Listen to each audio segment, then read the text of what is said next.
আওয়ামী লীগের দোসর ও অনুসারীরা বিভিন্ন জায়গায় ঘাপটি মেরে থেকে পরিকল্পিতভাবে পহেলা বৈশাখের ভাস্কর শিল্পী মানবেন্দ্র ঘোষের বাড়িতে আগুন দিয়েছে বলে অভিযোগ করেছেন বিএনপি সিনিয়র যুগ্ম মহাসচিব অ্যাডভোকেট রুহুল কবির রিজভী।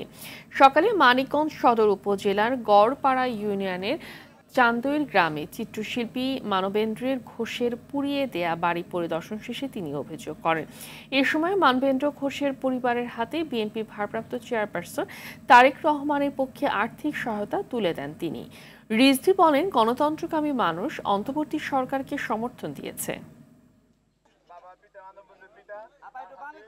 বিএনপি মানবেন্দ্রনাথ ঘোষের সাথে তার পরিবারের এই দুঃসময়ে সহমর্মিতাই শুধু জানাচ্ছে না, তাদের সাথে কাঁধে কান মিলিয়ে এখানে থাকবে, এটাই আমাদের প্রত্যাশা।